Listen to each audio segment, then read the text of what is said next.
નમસ્તે વિદ્યાર્થી મિત્રો, આજે આપણે પ્રકરણ 10 ના બીજા અગત્યના ટોપિક વિવર્તન એની ચર્ચા કરવાના છીએ. આ પહેલાના લેક્ચર્સમાં આપણે હાઇગેન્સનો સિદ્ધાંત સમજ્યા અને ત્યારબાદ વ્યતિકરણ ઘટના જે છે એની માહિતી મેળવી યંગના પ્રયોગ વડે રચાતું વ્યતિકરણ શલાકાઓ અને એ વ્યતિકરણ શલાકામાં પથ તફાવતનું સૂત્ર જોઈ અને એને રિલેટેડ જે દાખલાઓ હતા એની આપણે વિસ્તૃત ચર્ચા કરી ચૂક્યા છીએ.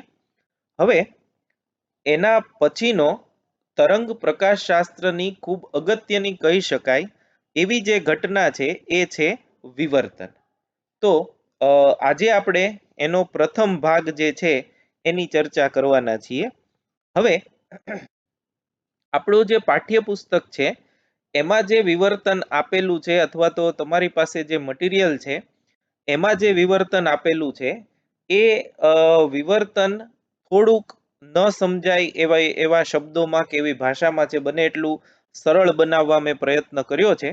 પરંતુ આજે હું તમને જે કરાવું છું એ અને ટેક્સ્ટબુક એ બંનેનું કોમ્બિનેશનથી તમને સમજાશે. એટલે મારા મત મુજબ તમારે 2 કે 3 વખત આ વિડિયો લેક્ચર જોયા બાદ તમે જો ટેક્સ્ટબુક વાંચશો તો જ એ વધુ અસરકારક રહેશે અને તો જ તમને કન્સેપ્ટ જે છે વિવર્તનનો એ સમજાશે. એટલે ખૂબ જ ધ્યાનપૂર્વક આ ટોપિક કરવાની જરૂર છે. તો આપણે પહેલા આજે પ્રસ્તાવના જોશું અને આવતા લેક્ચરમાં જે એકચ્યુઅલ ટેક્સ્ટબુકમાં જે છે એ અને કઈ રીતે તમારે પરીક્ષામાં પૂછાય તો લખવાનું થાય એની આપણે ચર્ચા કરશું. તો તમે ટાઇટલ આપજો પ્રકાશનું વિવર્તન. આજનો આપણો જે ટોપિક છે એ છે પ્રકાશનું વિવર્તન. હવે એમાં આપણે બહુ સાદી રીતે સમજીએ કે સાદી રીતે લખીએ તો એને આમ લખી શકાય કે સમજી શકાય. પ્રકાશનું કોઈ અડચણની ધાર પાસેથી વાંકા વળવાની ઘટના. પ્રકાશનું કોઈ અડચણની ધાર પાસેથી વાંકા વળવાની ઘટના ને વિવર્તન કહે છે. આ ઘટનાને આપણે વિવર્તન કહેશું. એટલે જેમ કે આપણે પ્રકાશ પસાર થતો હોય એ પ્રકાશના માર્ગમાં કોઈ અડચણ મૂકી દઈએ તો એ પ્રકાશ જે સીધો ગતિ કરતો હોય એના બદલે એ થોડું વંકન અનુભવે. એ પ્રકાશના વંકન અનુભવવાની ઘટના સાદી ભાષામાં કહીએ તો પ્રકાશના વાંકા વળવાની ઘટના અથવા તો પ્રકાશનો માર્ગ ફંટાવાની ઘટના એને પ્રકાશનું વિવર્તન કહે છે.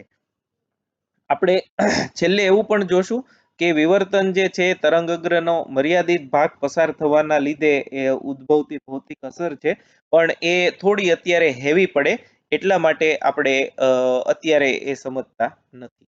તો પ્રકાશનું વિવર્તન સમજવા માટે આપણે એક સાદી ઘટના જે છે એ સમજીએ. પ્રકાશનું વિવર્તન સમજવા નીચેની આકૃતિ ધ્યાનમાં લો. હવે જુઓ, આ તમને એક્ઝેક્ટ માહિતી કે સમજૂતી આપશે એ આપણે પહેલા જોઈ લઈએ. તો એક સ્લિટ જે છે એ આપણે ધ્યાનમાં લઈએ. ધારો કે આવી એક અડચણ છે. અડચણને આપણે સ્લિટ કહીએ છીએ.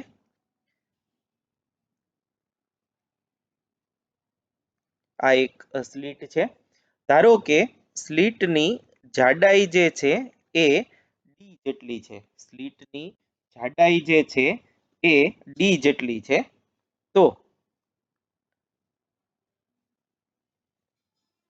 હવે આમાં ધારો કે સમાંતર પ્રકાશના કિરણો જે છે એ આના પર આપાત થાય છે, એટલે અનંત અંતરેથી આવતા હોય એવા સમાંતર કિરણો, એટલે આને આપણે કહીએ છીએ સમતલ તરંગ અગ્રો. સમતલ તરંગ અગ્રો જે છે એ આવી સ્લિટ પર આપાત થાય. હવે તમે જાણો છો કે આ તરંગને આ સ્લિટ, આ બારી જે છે, આટલો નાનકડો એવો ડી જેટલો ભાગ, આની તરંગ લંબાઈ ધારો કે લેમડા છે, તો એ સીધે સીધો આખો ભાગ પસાર નહીં થઈ શકે, પણ આ જે છે તો એને આમ વંકન અનુભવીને નીકળવું પડશે. આ કોના જેવું છે હું તમને કહું. ધારો કે એક બારણું છે, એ બારણાની હાઈટ 4 ફૂટ જેટલી જ છે, અને કોઈ એક 5 ફૂટનો વ્યક્તિ જે છે એને એ બારણાની અંદર પ્રવેશ કરવો હોય, બારણાની પાછળના ભાગમાં, તો એને શું કરવું પડે, તો એને જે છે એ નમી વાંકા વળી અને બારણાની અંદર પ્રવેશ કરવો પડે, અધરવાઇઝ એ જઈ શકે એમ ન હોય. એટલે આ જે છે તરંગની જે આ તરંગ અગ્ર જે છે એનો જે વ્યાપ છે, એની જે પહોળાઈ છે, એના કરતા સ્લિટની પહોળાઈ ખૂબ નાની છે. એટલે જ્યારે અહીંથી તરંગો બહાર નીકળે ત્યારે આમ વંકન અનુભવેલી સ્થિતિમાં હશે. એટલે બહાર આવતા તરંગો જે છે એ આવા હશે. પછી પાછા દૂરના અંતરે તો એ સમાંતર થતા જશે, પણ ડી સ્લિટ માંથી બહાર આવતા તરંગો આવા હોય. તો આ જે છે આને આપણે કહીએ છીએ વિવર્તન અનુભવેલા તરંગો. વિવર્તન અનુભવેલા તરંગો અથવા તો તરંગ અગ્ર. તો સ્લિટ પાસેથી જે સમાંતર સમતલ તરંગ અગ્ર હતા એ નું વંકન થયું, અને આ અગ્રોની વંકન થવાની ઘટના એને આપણે જે કીધું છે એ છે વિવર્તન. હવે ધારો કે આપણે બીજો આવો ને આવો કિસ્સો લઈએ, સેમ કિસ્સો, પણ આપણે સ્લિટની પહોળાઈ જે છે એ હવે ખૂબ ઓછી રાખીએ. ધારો કે સ્લિટની પહોળાઈ આટલી રાખી છે, આ ડી આટલું જ છે, અને સેમ તરંગ અગ્રો જે છે એ એના પર આપાત થાય છે, આ સમતલ તરંગ અગ્રો, તરંગ લંબાઈ લેમડા. તો હવે આ ડી જે છે એ આના કરતા ઘણું નાનું છે, તો હવે જે વંકન જે છે એનું પ્રમાણ બહુ વધી જશે. તમે જુઓ તો તરંગોએ ઘણું વાંકું વળી અને આમ આવવું પડશે. તો વિવર્તન અનુભવતા તરંગો. તો આપણે એમ કહી શકીએ કે આ કિસ્સામાં વિવર્તન ઓછું છે કોના કરતા, આના કરતા. આ કિસ્સામાં વિવર્તન છે એ વધુ છે. તો આના ઉપરથી આપણે એમ કહી શકીએ કે તમે આ યાદ રાખજો, આ MCQ માં પણ પૂછાય છે કે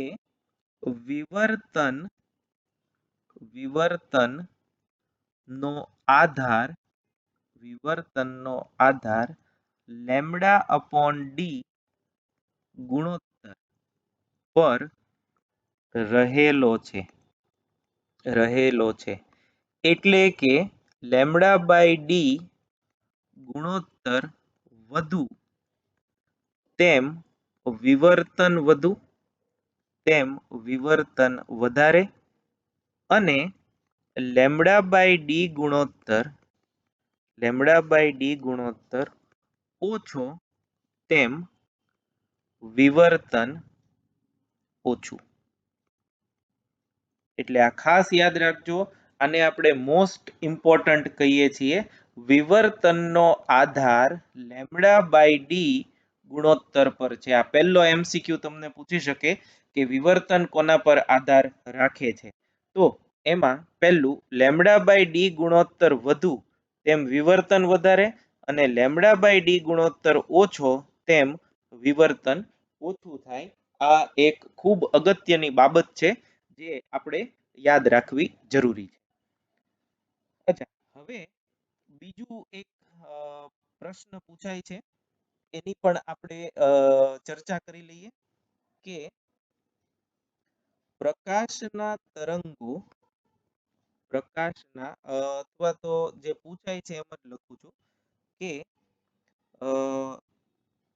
બંધ બારણા પાછળ રહેલી વ્યક્તિનો અવાજ સાંભળી શકાય છે જ્યારે તેને જોઈ શકાતી નથી. શા માટે? આવો પ્રશ્ન પૂછાય 2 માર્કમાં કે 1 માર્કમાં કે શા માટે આવું થાય. જેમ કે તમે ધારો કે ક્લાસરૂમની અંદર છો અને બહાર લોબીમાં બીજા વિદ્યાર્થીઓ છે, બારણું બંધ છે, તો તમે જે બહારનો કે અંદરનો અવાજ જે છે એ સાંભળી શકો છો, પણ બારણાની બીજી તરફ કોણ છે એને તમે જોઈ નથી શકતા. એનો મતલબ એવો થાય કે ધ્વનિ તરંગોનું વિવર્તન પ્રકાશના તરંગો કરતા વધારે થાય છે. શા માટે? આ એનો બીજો પ્રશ્ન છે. કન્સેપ્ટ વાઇઝ જોઈએ તો આમ પૂછાય અને વ્યવહારિક રીતે જોઈએ તો જે મેં ઉપર લખ્યું છે એ પ્રમાણે પૂછાય છે. તો હવે જુઓ, ધારો કે બારણાની ઊંચાઈ આમ તો વધારે હોય, પણ આપણે અત્યારે સમજવા પૂરતું આટલું લઈએ. બારણાની ઊંચાઈ 1 મીટર જેટલી છે. 1 મીટર જેટલી બારણાની ઊંચાઈ છે. એને આપણે ડી કહીએ, કેમ કે બારણું ઈ જ આપણી સ્લીટ છે. બારણામાં જે તિરાડ હોય, જ્યાં ગેપ હોય ત્યાં મિજાગરા જ્યાં હોય ત્યાં ગેપ છે, એને આપણે સ્લીટ કહીએ. તો એ સ્લીટની પહોળાઈ જે છે એ 1 મીટર જેટલી છે એમ આપણે લઈ શકીએ. હવે પ્રકાશના તરંગો માટે લેમ્બડા જે છે, સરેરાશ તરંગ લંબાઈ, આપણે 4000 થી 8000 એંગસ્ટ્રોમ એ દ્રશ્ય પ્રકાશનો ગાળો લઈએ છીએ. તો આપણે અત્યારે ધારો કે 6000 એંગસ્ટ્રોમ રફલી તરંગ લંબાઈ લઈએ, તો એ થશે 6 × 10⁻⁷ મીટર. તો લેમ્બડા આટલું હોય, તેથી લેમ્બડા બાય ડી ગુણોત્તર જો આપણે પ્રકાશ માટે ગણીએ તો એ થશે 6 × 10⁻⁷ ડિવાઇડેડ બાય 1, એટલે એ થશે 6 × 10⁻⁷. એટલે આ ઓફ ધ ઓર્ડર ઓફ 10⁻⁷ જેટલો હોય પ્રકાશના તરંગો માટે. હવે ધ્વનિ તરંગો માટે આપણે ધ્વનિ તરંગોનો વેગ ભણી ગયા છીએ. એટલે ધ્વનિ તરંગોના વેગ માટે જો આપણે ગણતરી કરીએ v બરાબર f લેમ્બડા, તો એની આવૃત્તિ જે છે એ લગભગ 300 હર્ટ્ઝની આજુબાજુ હોય, અને વેગ જે છે હવામાં એ 320 મીટર પર સેકન્ડ જેટલો. આપણે ન્યૂટનનું સૂત્ર, લાપ્લાસનો સુધારો, એવું બધું જોઈ ગયા છીએ. તો આના પરથી આપણે રફલી લેમ્બડા જે છે એ 1 મીટર લઈ શકીએ. 1 મીટર કે વધીને 1.5 મીટરની આજુબાજુ એ લેમ્બડા હોય છે. તો આના માટે જો આપણે લેમ્બડા બાય ડી ગુણોત્તર ગણીએ તો એ થશે 1 એ લેમ્બડા અને 1 એ ડી થયું, તો એ 1 થયું. તો હવે તમે જુઓ તો પ્રકાશના તરંગ માટે લેમ્બડા બાય ડી ગુણોત્તર 10⁻⁷ છે, જ્યારે ધ્વનિ તરંગો માટે ગુણોત્તર 1 છે. અને આપણે હમણાં જ ઉપર જોયું એમ, જો લેમ્બડા બાય ડી ગુણોત્તર ઓછો હોય એમ વિવર્તન ઓછું થાય, તો પ્રકાશના તરંગો માટે લેમ્બડા બાય ડી ગુણોત્તર ખૂબ જ નાનો છે. કોના કરતા? ધ્વનિ તરંગો માટે. એટલે ધ્વનિ તરંગોનું વિવર્તન પ્રકાશના તરંગો કરતા આશરે 10⁻⁷ ગણું વધારે થાય. ફરીવાર બોલું છું, ધ્વનિ તરંગોનું વિવર્તન પ્રકાશના તરંગો કરતા આશરે 10⁻⁷ ગણું વધારે થાય. 10⁷ ગણું એટલે 100 લાખ ગણું, બરાબર છે. 100 લાખ ગણું વધારે વિવર્તન ધ્વનિ તરંગો અનુભવે ને એટલા માટે ધ્વનિ તરંગો છે એ વિવર્તન અનુભવી બારણાની બીજી બાજુ જઈ શકે, જ્યારે પ્રકાશના તરંગો જઈ શકતા નથી. એટલે આપણે જવાબ આમ લખશું, આમ ધ્વનિ તરંગો નું વિવર્તન પ્રકાશના તરંગો કરતા ખૂબ વધારે થતું હોવાથી બારણાની બીજી તરફ રહેલ વ્યક્તિનો અવાજ સાંભળી શકાય છે, પરંતુ તેને જોઈ નથી શકાતી. આ એનો આન્સર છે. એટલે ફરીથી આ પ્રશ્ન અગત્યનો છે, પૂછાય કે ન પૂછાય, પણ સમજણ માટે આપણે ખાલી એવું લખી નાખીએ એક બે આકૃતિ પરથી કે λ/d ગુણોત્તર મોટો એમ વિવર્તન વધુ, λ/d ગુણોત્તર નાનો એમ વિવર્તન ઓછું. પણ આ એક્ઝેક્ટ તમને પ્રકાશ અને ધ્વનિના તરંગો જુઓ તો તમે જે રિયાલિસ્ટિક ડેટા છે એના પરથી તમને ખ્યાલ આવી શકે કે કઈ રીતે λ/d ગુણોત્તર પર ધ્વનિનું તરંગનું વિવર્તન જે છે એ આધાર રાખે છે. તો આ એક અગત્યનો મુદ્દો હતો જે આપણે કવર કર્યો.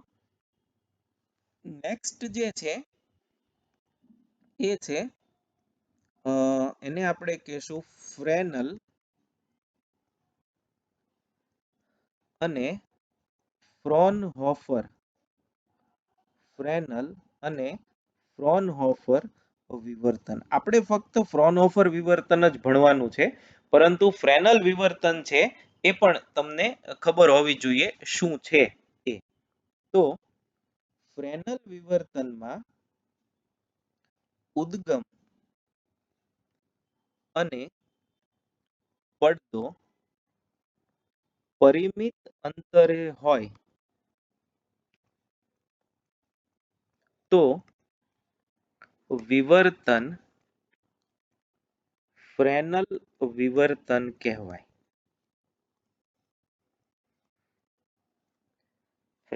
વિવર્તન કહેવાય. અથવા તો ગોળાકાર તરંગ અગ્રો માટેનું વિવર્તન, એને આપણે ફ્રેનલ વિવર્તન કહીએ છીએ. એટલે ગોળાકાર તરંગ અગ્રો તો જ હોય જો બિંદુવત ઉદ્ગમ હોય, અને બિંદુવત ઉદ્ગમ હોય એ તો જ શક્ય છે જો એ ઉદ્ગમ છે પડદાની ખૂબ નજીક હોય. બીજું જે છે એ છે ઉદ્ગમ અને પડદો અનંત અંતરે હોય તો વિવર્તન જે રચાય એને ફ્રોનહોફર વિવર્તન કહેવાય. એટલે કે અનંત અંતરે જો ઉદ્ગમ હોય તો તરંગ અગ્રો સમતલ હોય, સમતલ તરંગ અગ્રો માટેનું વિવર્તન. આ બરાબર સમજજો, આ ટેક્સ્ટ બુકમાં કોઈ જગ્યાએ આપ્યું નથી. આ તમારા માટે એક ઇન્ફોર્મેટિવ છે કે જે તમને વિવર્તન સમજવામાં મદદ કરશે. હવે આપણે તો ફક્ત ફ્રોનહોફર વિવર્તન જ ભણવાનું છે, ફ્રેનલ વિવર્તન ભણવાનું નથી. તો જુઓ, તમને બેનો ડિફરન્સ કરી દઉં. તો આ ધારો કે એક સ્લિટ છે, અને અહીંયા ધારો કે એક બિંદુવત ઉદ્ગમ છે. તો અહીંથી નીકળતા જે કિરણો છે એ આમ હશે, અને તરંગ અગ્રો જે છે એ આમ ગોળાકાર હશે. આ તરંગ અગ્રો થયા. હવે એ તરંગ અગ્રો વિવર્તન અનુભવી અને ફરીથી પાછા કોઈ એક બિંદુએ કેન્દ્રિત થતા હોય આમ. એટલે કે તરંગ અગ્રો જે છે એ ફરીથી પાછા આમ હોય.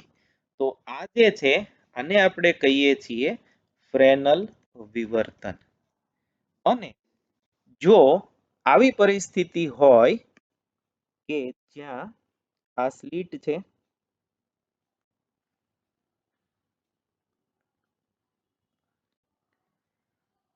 તરંગ અગ્રો જે છે એ કિરણો જે છે એ આમ હોય,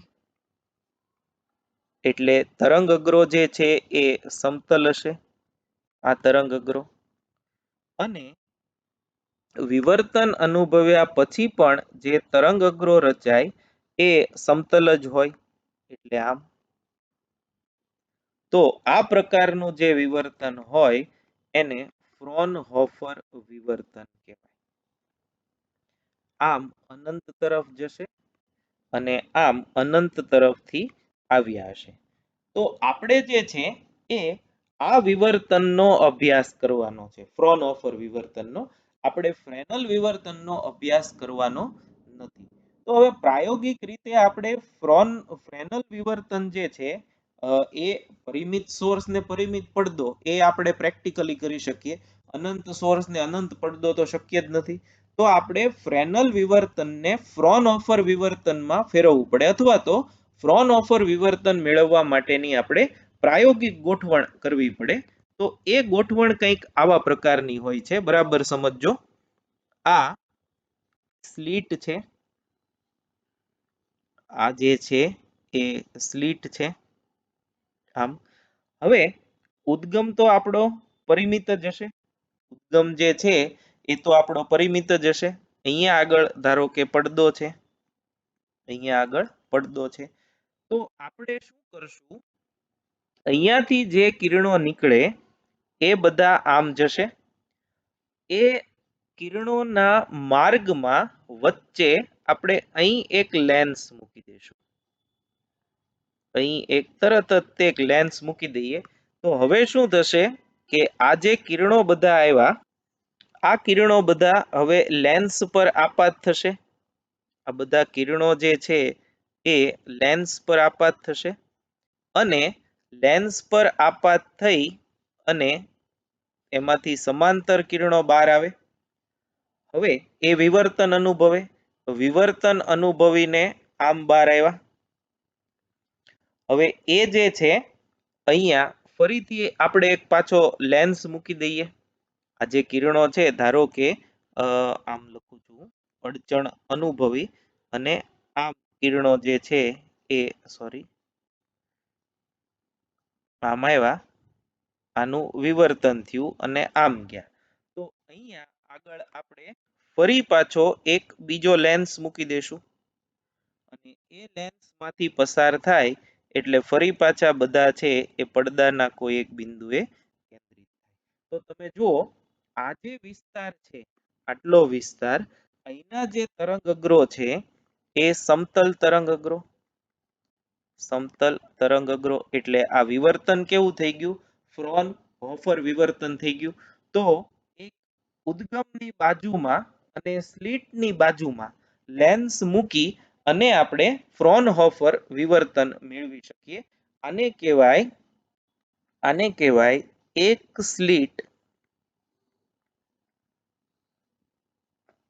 સ્લિટ વડે થતું ફ્રોનહોફર વિવર્તન. એક સ્લિટ વડે થતું ફ્રોનહોફર વિવર્તન. અને આપણે હવે આનો અભ્યાસ કરવાનો છે.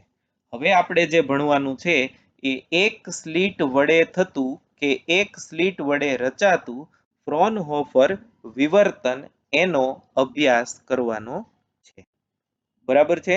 એટલે ફરીથી સમજી લો, આજે અત્યાર સુધી આપણે ઓલમોસ્ટ 25 મિનિટ જેટલો અભ્યાસ કર્યો.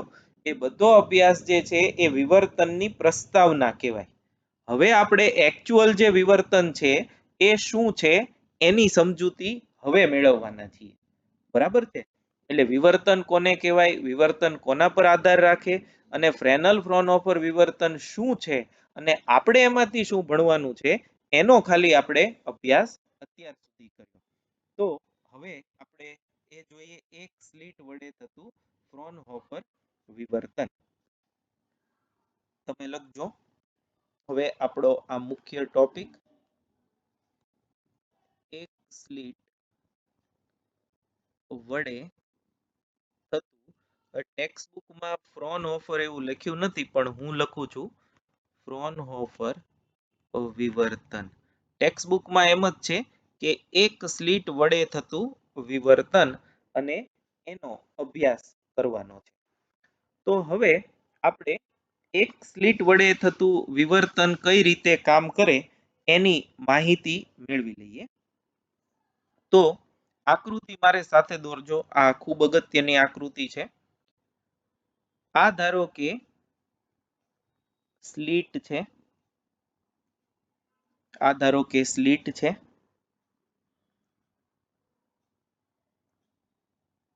આ સ્લિટની સામે અહીં એક પડદો છે. સ્લિટની સામે અહીં એક પડદો મૂકી દીધો અને જે કિરણો આવે છે એ કિરણો બધા સમાંતર છે એમ આપણે લઈએ છીએ. એટલે એના તરંગ અગ્રો જો આપણે જોવા હોય તો એ તરંગ અગ્રો આમ હશે, પણ આપણે મોટા ભાગે કિરણોના સ્વરૂપમાં જ એની ચર્ચા કરશું, એટલે બહુ વાંધો ન આવે. લેન્સ જે છે એ આપણે અહીંયા મૂકીએ છીએ બરાબર સ્લિટને અડીને એક બહિર્ગોળ લેન્સ મૂકેલો છે. તો જે કિરણો આના પર આપાત થાય એ બધા આમ જશે અને ત્યાંથી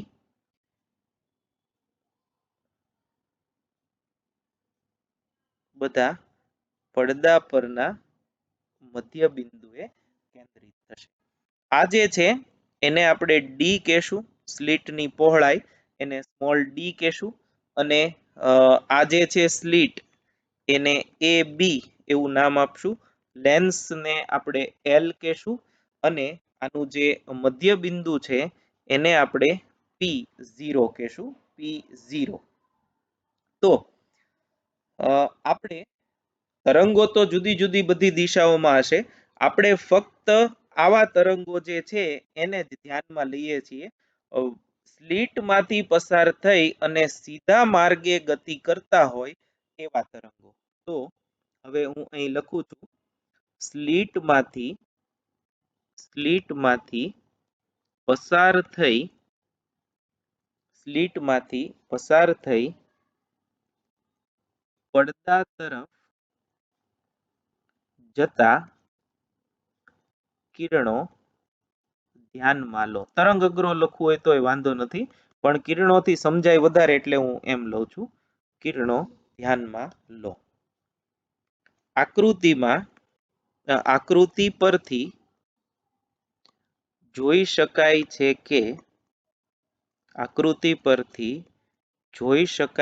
કે આવા કિરણો લેન્સમાંથી પસાર થઈ P0 બિંદુએ સંપાત થાય છે. હવે જુઓ, આ કિરણ જે છે એ લેન્સમાં ઓછો સમય વિતાવે છે, હવામાં વધુ સમય વિતાવે છે. આ કિરણ જે બરાબર વચ્ચે હશે એ લેન્સનો જાડા ભાગમાંથી પસાર થાય છે, એટલે લેન્સમાં વધુ સમય વિતાવે છે અને હવામાં ઓછો સમય વિતાવે છે. એટલે ટૂંકમાં હવામાં પ્રકાશનો વેગ ઓછો હોય માધ્યમ કરતા, એટલે કે કાચ કરતા, લેન્સ કરતા. તો જે કિરણો લેન્સમાં વધુ સમય વિતાવે છે એ હવામાં ઓછો સમય વિતાવે છે, અને જે કિરણો હવામાં વધુ સમય વિતાવે છે એ લેન્સમાં ઓછો સમય વિતાવે છે.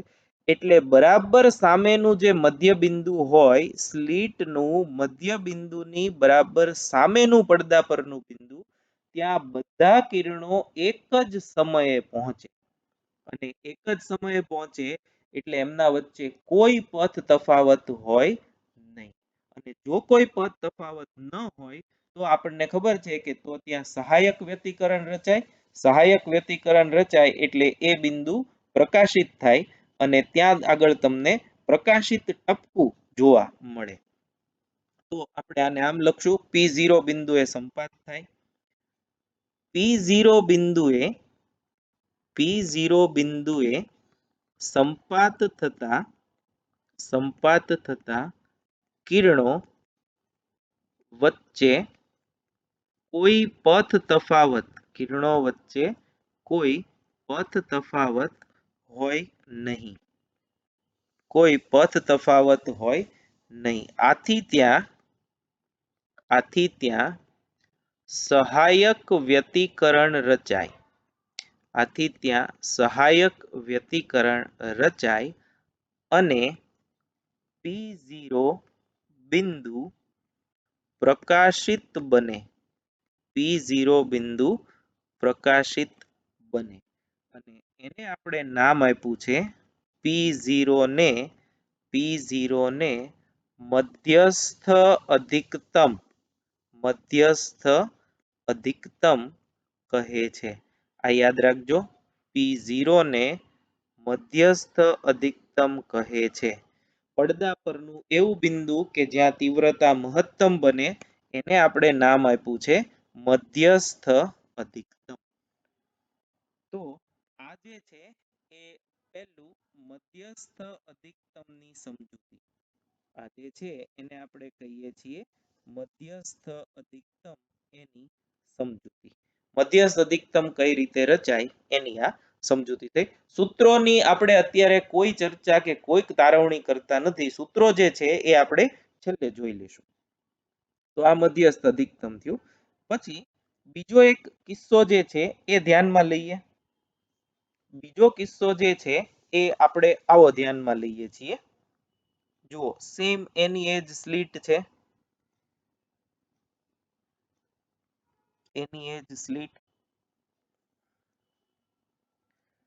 પણ હવે આપણે એનો એજ પડદો,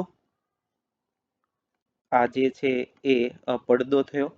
હવે આપણે એવા કિરણો ધ્યાનમાં લઈએ છીએ કે જે સ્લિટના 3 ભાગ કરે. ધારો કે આ 1, આ 2 અને આ 3.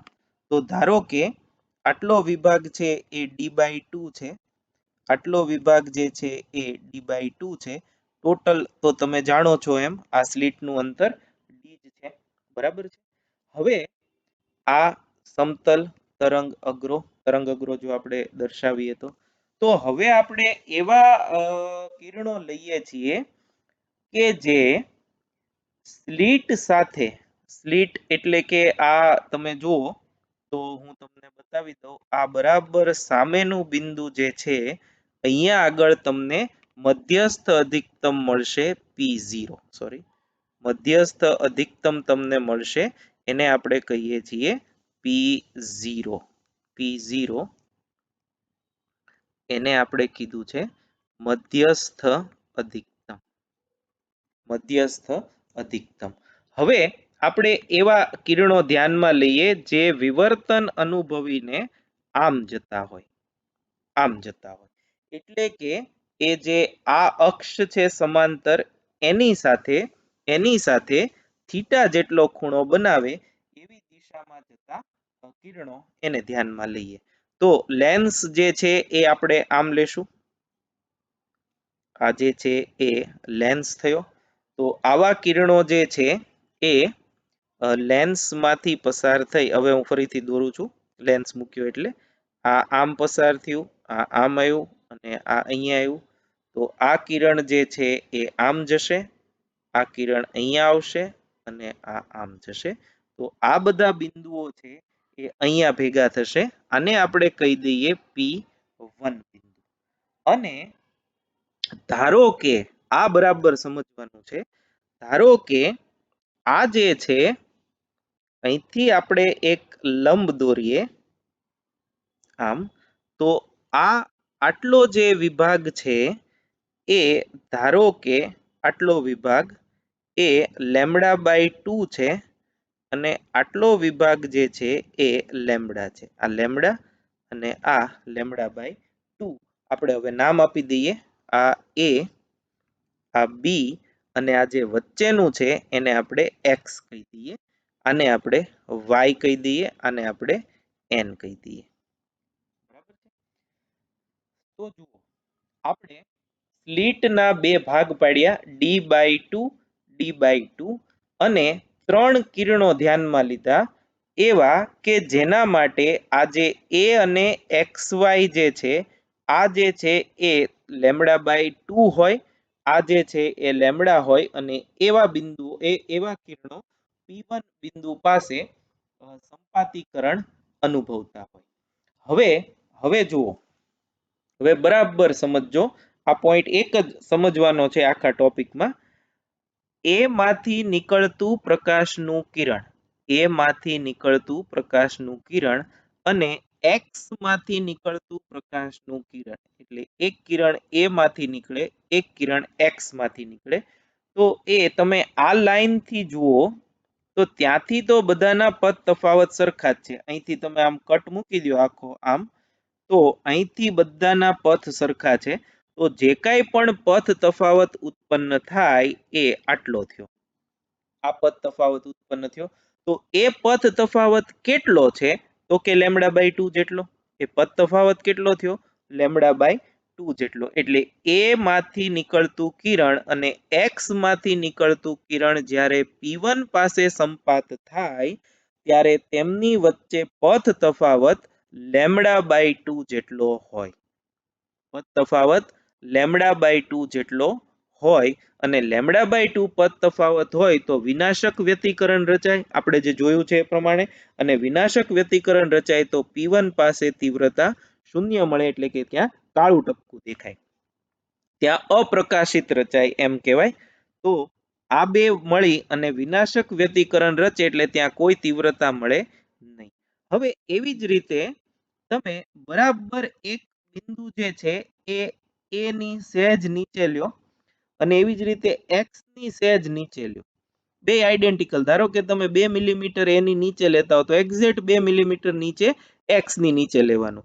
તો એમાંથી જે નીકળે આ બે તરંગો, એમની વચ્ચે પણ પદ તફાવત કેટલો હોય? λ/2 જ હોય. કેમ કે આ બે વચ્ચે ax વચ્ચે λ/2 હોય તો આ બે વચ્ચે પણ સેમ λ/2 જ હોય. તો અગેન ત્યાં કેવું વ્યતિકરણ રચાય? વિનાશક વ્યતિકરણ રચાય અને તીવ્રતા શૂન્ય મળે. આમ ax વિભાગમાં બરાબર સાંભળજો અને સાથે સાથે સમજતા જજો.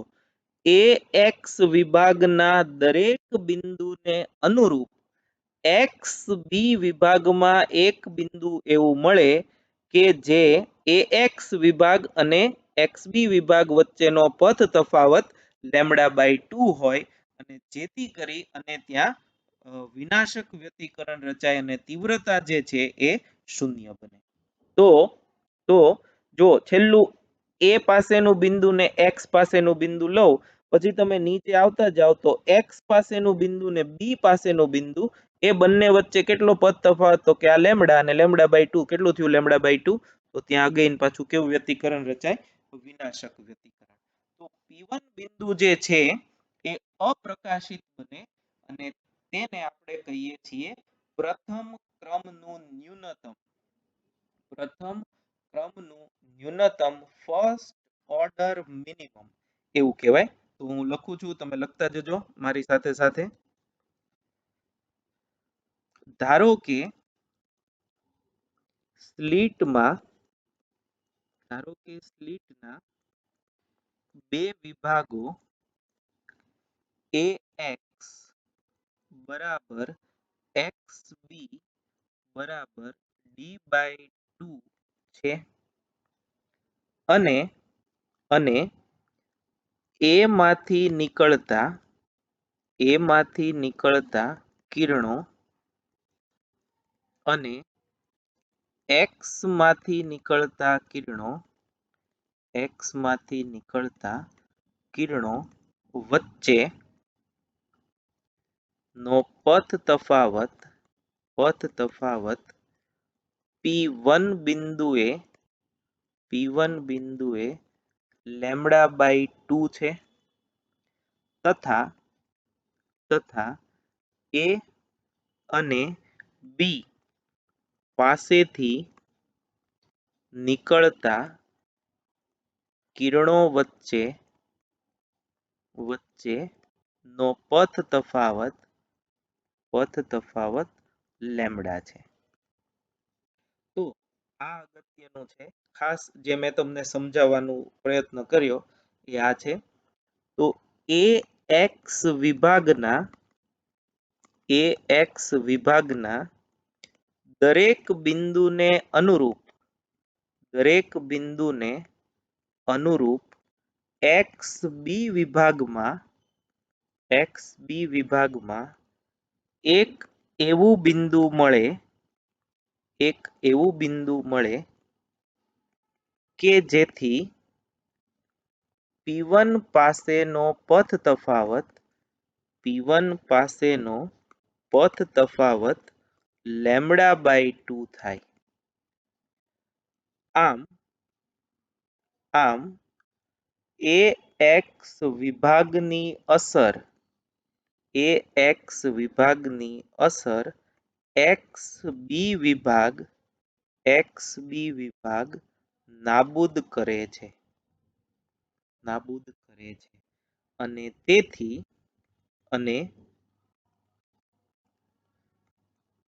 તેથી P1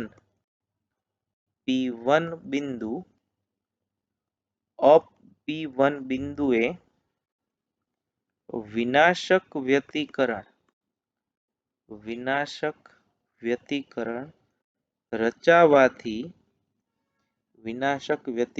રચાવાથી ત્યાં તીવ્રતા શૂન્ય મળે છે, જેને પ્રથમ ક્રમનું ન્યૂનતમ કહે છે. આને કહેવાય પ્રથમ ક્રમનું ન્યૂનતમ. એટલે આ જે છે એ પ્રથમ ક્રમના ન્યૂનતમની સમજૂતી. આને કહેવાય પ્રથમ ક્રમનું ન્યૂનતમ. આ બધું જે છે ફરીથી તમને રિપીટ કરું છું કે ટેક્સ્ટ બુકમાં નથી આપ્યું, પણ સમજવું ખૂબ જરૂરી છે, તો જ તમને ટેક્સ્ટ બુકનો જે છે એ પાર્ટ સમજાશે. તો આ જે છે એ પ્રથમ ક્રમના ન્યૂનતમની સમજૂતી છે. કેવી રીતે પ્રથમ ક્રમનું ન્યૂનતમ રચાય એની આપણે ચર્ચા. હવે એક છેલ્લો વિભાગ છે એ ધ્યાનમાં લે, પછી આ થીટા ને એ બધાની ચર્ચા જે છે એ આપણે પછી કરશું. તો નેક્સ્ટ જુઓ. આપણે સેમ એની એજ સ્લિટ લઈએ.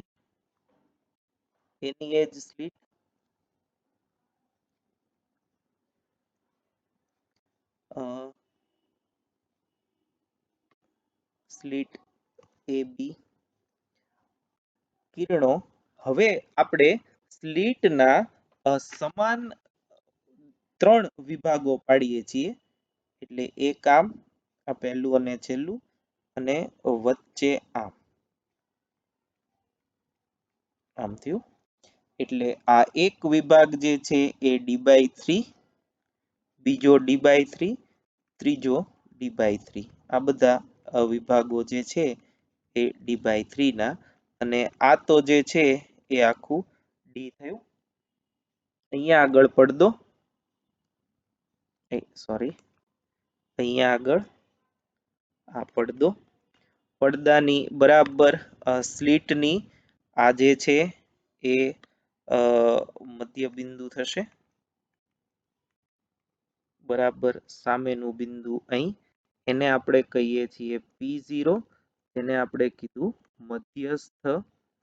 મધ્યસ્થ અધિકતમ. પછી અહીંયા આગળ P1 જે હમણાં સમજ્યા આપણે, એને આપણે કહીશું પ્રથમ ક્રમનું ન્યૂનતમ. હવે જેવું બિંદુ ત્યાં છે એક્ઝેક્ટ એવું અહીંયા મળશે. P1 એને પણ કહેવાય પ્રથમ ક્રમનું ન્યૂનતમ. બરાબર છે. ધારો કે તમે થીટા હમણાં આપણે ઉપર જોયો 30 ડિગ્રી એ મળતો હોય, 30 ડિગ્રી ઉપર કરો, 30 ડિગ્રી નીચે કરો, એટલે લેન્સને તમે આમ રાખો, સોરી, લેન્સને તમે આમ રાખો કે લેન્સને આમ રાખો, બે પરિસ્થિતિ સરખી જ મળશે. હવે આ કિસ્સામાં આપણે લેન્સ જે છે એને આમ રાખ્યો, આમ લેન્સને રાખ્યો, તો આમાંથી નીકળતા કિરણો એ આમ જશે, આમ, અને સંપાતીકરણ અનુભવી ધારો કે અહીં ભેગા થાય છે. આ જે બિંદુ છે જ્યાં બધા કિરણો ભેગા થયા એને આપણે કહી દઈએ P1 પ્રાઇમ. P1 prime. તો P1 પ્રાઇમ પાસે શું થાય છે એ આપણે જોવું છે.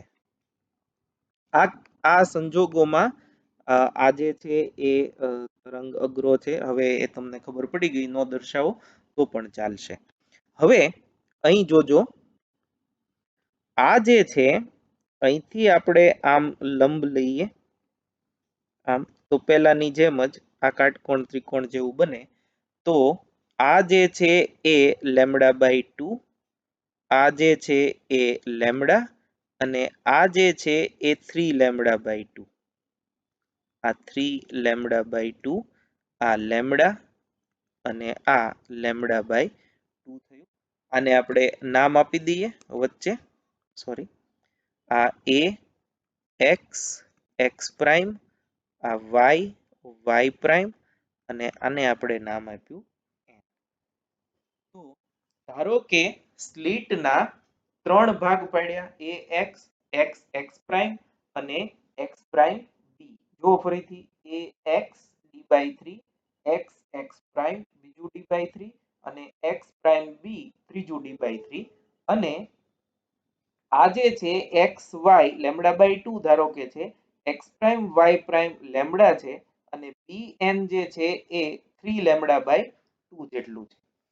હવે આમાં હવે તમે બે વિભાગો આગળ સમજી ગયા એટલે આ સમજવું છે એ સહેલું પડશે. અહીંથી નીકળતું કિરણ અને x માંથી નીકળતું કિરણ એ બે વચ્ચે પદ તફાવત કેટલો? λ/2. તો ત્યાં વિનાશક વ્યતિકરણ રચાય. આમ ax વિભાગના બિંદુને અનુરૂપ x પ્રાઇમ x વિભાગમાં એક બિંદુ એવું મળે કે આની જે અસર છે, આ વિભાગની અસર એ આ વિભાગ જે છે એ નાબૂદ કરશે. ax વિભાગની અસર x x પ્રાઇમ વિભાગ નાબૂદ કરે, કેમ કે x માંથી નીકળે ને x પ્રાઇમ માંથી, તો એના માટે λ - λ/2 પદ તફાવત મળશે. તો આ પહેલી વાત. પણ આ જે x પ્રાઇમ b વિભાગ છે એને નાબૂદ કરવા વાળું કોઈ નથી, એટલે એના કારણે અહીંયા કંઈક તીવ્રતા મળે, પણ બધાની નથી મળી. જો 1/3, 1/3, 1/3, 1/3 માંથી 2/3 ભાગ જે છે એની તીવ્રતા તો નાબૂદ કરી એકબીજાએ, ફક્ત 1/3 ભાગની તીવ્રતા છે એ જ અહીંયા મળી, પણ મળશે ખરી. એટલે P1 પ્રાઇમ જે છે એ પ્રકાશિત થાય, પણ એની તીવ્રતા મધ્યસ્થ અધિકતમ કરતા ખૂબ ઓછી હોય, અને આને તીવ્રતા મળે છે એટલે આપણે આને કહેશું પ્રથમ ક્રમનું અધિકતમ. અધિકતમ એટલે એવું કે જ્યાં તીવ્રતા મહત્તમ હોય. તો હવે આપણે ઓલાની જેમ જ લખી નાખીએ. આમાં ધારો કે સ્લિટના 3 સમાન ભાગ કરવામાં આવે છે, સોરી, સમાન ભાગ કરતા, એટલે ax બરાબર x x પ્રાઇમ બરાબર x પ્રાઇમ b બરાબર d/3, 3 સમાન ભાગ કર્યા. તો ધારો કે xy બરાબર λ/2 આટલું, x પ્રાઇમ y પ્રાઇમ બરાબર લેમ્ડા, અને bn બરાબર 3λ/2. આ ધારવાનું છે, આવું જ હોય એવું જરૂરી નથી. તો આગળ આપણે સમજાવ્યું એમ હવે હું ટૂંકમાં લખું છું. ax વિભાગના AX વિભાગના દરેક બિંદુને અનુરૂપ XX પ્રાઇમ વિભાગમાં એક બિંદુ એવું મળે કે જેના વચ્ચે પથ તફાવત λ2 થાય અને વિનાશક વ્યતિકરણ રચાય.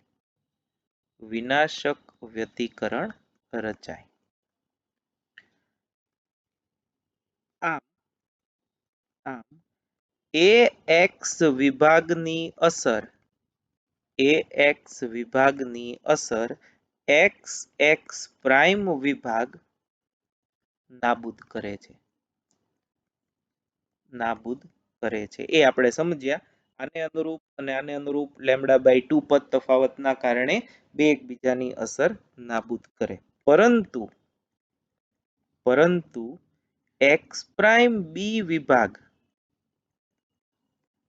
માંથી નીકળતા કિરણો ને કારણે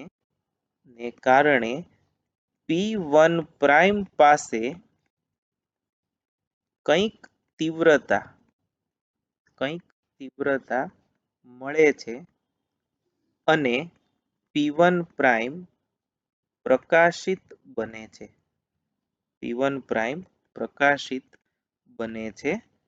P1 પ્રાઇમ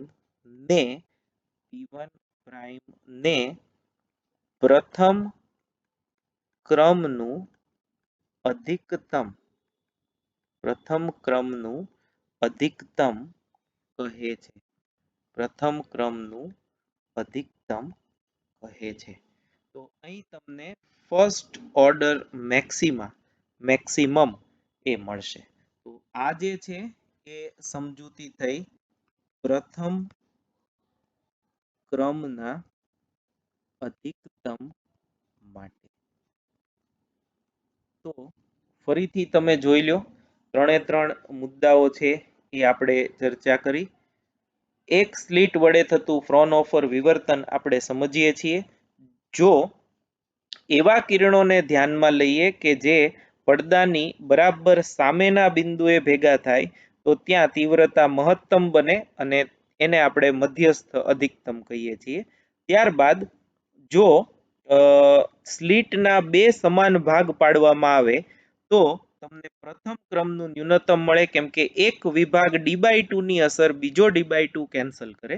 હવે એને થોડું એક્સટેન્ડ કરીને એમ સમજી શકાય, ધારો કે આપણે અહીંયા બે ભાગ પાડ્યા, નેક્સ્ટ અધિકતમ સમજવા માટે પ્રથમ અધિકતમ સમજવા માટે આપણે 3 ભાગ પાડ્યા. હવે ધારો કે 4 ભાગ પાડીએ, D/4 તો સેમ આવું થશે. પહેલા D/4 ની અસર બીજો D/4 કેન્સલ કરે અને ત્રીજા D/4 ની અસર ચોથો D/4 કેન્સલ કરે, એટલે અલ્ટિમેટલી તમને ત્યાં પાછી તીવ્રતા શૂન્ય મળે, જેને દ્વિતીય ક્રમનું ન્યૂનતમ કહેવાય. પછી જો તમે 6 ભાગ પાડો, D/6 એમ 6, તો D/6 ત્રણ વિભાગો નીચેના D/6 ત્રણ વિભાગની તીવ્રતા નાબૂદ કરે ને ત્યાં વિનાશક વ્યતિકરણ રચાય, જેને તૃતીય ક્રમનું ન્યૂનતમ કહેવાય. આમ જો તમે સ્લિટના બેકી વિભાગો પાડો, 2 વિભાગ, 4 વિભાગ, 6 વિભાગ, 8 વિભાગ, 10 વિભાગ, 12 વિભાગ, તો દરેક એક વિભાગની અસર એની પછીનો નેક્સ્ટ વિભાગ નાબૂદ કરે અને અલ્ટિમેટલી ત્યાં તીવ્રતા છે શૂન્ય મળે અને ત્યાં ન્યૂનતમ રચાય. 2 વિભાગ પાડ્યા હોય તો આપણે પ્રથમ ક્રમનું ન્યૂનતમ રચાય એમ કહીએ છીએ. 4 વિભાગ પાડ્યા હોય તો દ્વિતીય ક્રમનું ન્યૂનતમ રચાય એમ કહેવાય. 6 વિભાગ પાડ્યા હોય તો તૃતીય ક્રમનું ન્યૂનતમ રચાણું એમ કહેવાય, એન્ડ સો ઓન. એવી રીતે તમે બીજા બધા ન્યૂનતમો સમજી શકો. નેક્સ્ટ આપણે પ્રથમ ક્રમનું અધિકતમ સમજ્યા. તો ત્યાં આગળ એવું હતું કે સ્લિટના એકી વિભાગો પાડ્યા આપણે, 3 વિભાગો. તો એમાંથી પહેલો D/2 વિભાગ છે એ એની પછીના D/3 વિભાગ છે એ એની પછીના D/3 વિભાગને કેન્સલ કરે, એટલે આની અસર જે છે એ આ નાબૂદ કરે છે. તો એ બંને એકબીજાને કેન્સલ કરે, પણ આના કારણે તીવ્રતા મળે જે પ્રથમ મધ્યસ્થ અધિકતમ કરતા ખૂબ ઓછી હોય, કેમ કે અમુક તીવ્રતા કપાઈ ગઈ છે, તો ત્યાં તીવ્રતા મળે પણ એ મધ્યસ્થ કરતા ઓછી હોય, એટલે આપણે એને કહેશું અધિકતમ, પણ પ્રથમ ક્રમનું અધિકતમ એમ કહેવાય.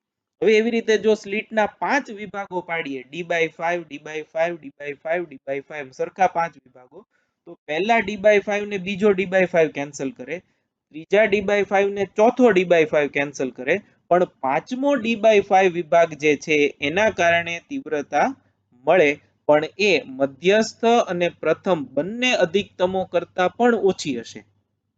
એને આપણે કહીએ છીએ દ્વિતીય ક્રમનું અધિકતમ. સ્લિટના 7 વિભાગો પાડો તો D/7 એવા D/7 D/7 D/7 D/7 6 વિભાગો કેન્સલ થાય, એક D/7 ની તીવ્રતા મળે, પણ એ મધ્યસ્થ, પ્રથમ અને દ્વિતીય કરતા પણ ઓછી હોય, એને આપણે કહેશું તૃતીય ક્રમનું અધિકતમ. આમ તમે જો સ્લિટના એકી વિભાગો પાડો 3 5 7 9 11 13 15 17 એવી રીતે, તો તમને અનુક્રમે પ્રથમ, દ્વિતીય, તૃતીય ક્રમના અધિકતમો જે છે એ મળશે. તો આ જે છે એ વિવર્તનની સમજૂતી થઈ. પ્રથમ અધિકતમ, પ્રથમ ન્યૂનતમ અને ત્યારબાદ રચાતા અધિકતમો અને ન્યૂનતમોની સમજૂતી. તો આ જે છે એ બધું ટેક્સ્ટબુકમાં બહુ અલગ અલગ રીતે અને વિચિત્ર રીતે આપેલું છે. આવતી વખતે આપણે એક્ઝેક્ટ ટેક્સ્ટબુકમાં જે છે એ પ્રમાણે સમજી અને કઈ રીતે તમારે ટેક્સ્ટબુક પ્રમાણે લખવું એનું માર્ગદર્શન હું આપીશ. પણ બેઝિક ફિઝિક્સ સમજવા માટે, વિવર્તનને લગતા પ્રોબ્લેમ સોલ્વ કરવા માટે અત્યારે જે મેં કરાવ્યું છે એ ખૂબ જ જરૂરી છે. અને આ જો તમને ન સમજાય તો ફરીથી આનો આ વિડીયો લેક્ચર જોઈ અને તમારે સમજવાનું રહેશે. તો આશા રાખું છું કે જેટલું શક્ય છે એટલું સરળ રીતે તમને વિવર્તન સમજાઈ ગયું હશે. અને નેક્સ્ટ લેક્ચરમાં આપણે ટેક્સ્ચ્યુઅલ વિવર્તન અને આનું જે સૂત્રો છે એની સમજૂતી મેળવી લેશું. Thank you very much.